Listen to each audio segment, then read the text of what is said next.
Hello guys welcome back to my channel beauty Piya kitchen. आज के बानाबो भेटकी भापा और भेटकी माछेर এই ভাপা রেসিপিটা অনবদ্য একটা রেসিপি। এই ভেটকি মাছের ভাপা বানানোর জন্য আমার লাগছে 1 টিস্পুন কালো সরষে আর 1 টিস্পুনের থেকে একটু কম সাদা সরষে আর দিয়ে দেব 1 টিস্পুন পোস্ত। এগুলোকে খুব ভালোভাবে মিশিয়ে নিয়ে একটু জল দিয়ে ভিজিয়ে রাখবো 5 থেকে 10 মিনিট মতো। চ্যানেলে যদি নতুন বন্ধু হও তাহলে চ্যানেলটাকে সাবস্ক্রাইব করে দিও আর ভিডিওটাকে শেয়ার করে দিও যাতে এই ভিডিওটা আরো অনেকের কাছে পৌঁছায়। দেখো সরষে দিয়ে ভেটকি মাছের ভাপা কিন্তু ভীষণ টেস্টি হয়, তো একবার অবশ্যই বানিয়ে দেখো।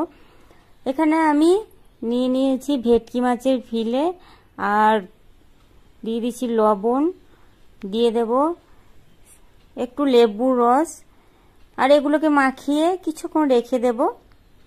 তবে হাতে যদি সময় না থাকে তাহলে কিন্তু ম্যারিনেশন করে রাখার কোনো প্রয়োজন নেই, সঙ্গে সঙ্গে রান্নাটা করতে পারবে। ব্যাস এইবার দেখো সরষে আর পোস্ত জলের মধ্যে ভিজে রেখেছিলাম, তো জলের তলায় চলে গেছে, তার মানে পুরোটাই ভিজে গেছে। এবার এটাকে উপর থেকে জল ঝরিয়ে ফেলে দিয়ে তারপর সরষে আর পোস্তটাকে বেটে নেব। আর এর মধ্যে আমি দিয়ে দেব 2 চামচ মতো নারকেল কোড়া। নারকেল কোড়া যদি না থাকে তবু কিন্তু রান্নাটা করা যাবে। ব্যাস এবার দিয়ে দিচ্ছি কাঁচা পাকা লঙ্কা। এবার সামান্য জল দিয়ে একটা পেস্ট বানিয়ে নেব। যে টিফিন বক্সে ভাপা বানাবো সেই টিফিন বক্সের মধ্যে দিয়ে দিচ্ছি সরষে পোস্ত নারকেল কাঁচা লঙ্কা বাটা। আর এখানে আমি 4 টিস্পুন মতো টক দই ফেটিয়ে নিয়েছি, সেটা দিয়ে দিচ্ছি। আর দিয়ে দেব সামান্য হলুদ গুঁড়ো আর সামান্য কাশ্মীরি লঙ্কার গুঁড়ো, দিয়ে দিচ্ছি লবণ। আর মশলার বাটিটা ধুয়ে একটু জল দিয়ে সবগুলো খুব ভালোভাবে মিশিয়ে নিয়ে এর মধ্যে মাছ দিয়ে দেব।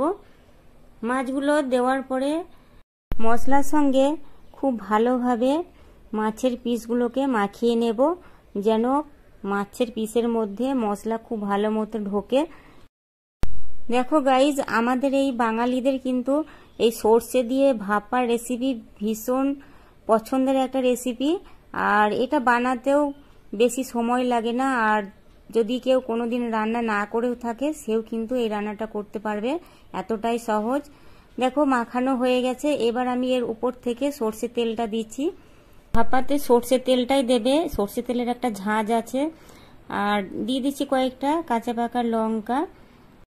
এবার টিফিন বক্সের ঢাকাটা লাগিয়ে দেব। একটা কড়াইয়ের মধ্যে আমি জল গরম করতে দিয়েছি আর তার মধ্যে দিয়েছি একটা স্ট্যান্ড বসিয়ে।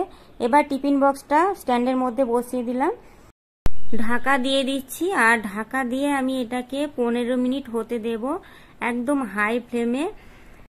আমার তো 15 মিনিট লেগেছে, তবে কখনো কখনো কিন্তু 20 মিনিট লেগে যেতে পারে।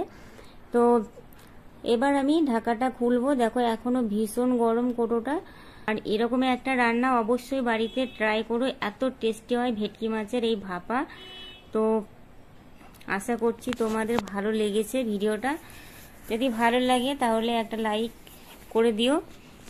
আর গরম গরম ভাতের সঙ্গে এই ভেটকি মাছের ভাপা রেসিপিটা একবার অন্তত ট্রাই করো, ভীষণ টেস্টি হয়, ভীষণ ভালো লাগে খেতে। তো আজকে এই পর্যন্ত, দেখা হচ্ছে নতুন কোনো ভিডিওতে। সবাই ভালো থেকো, থ্যাংক ইউ।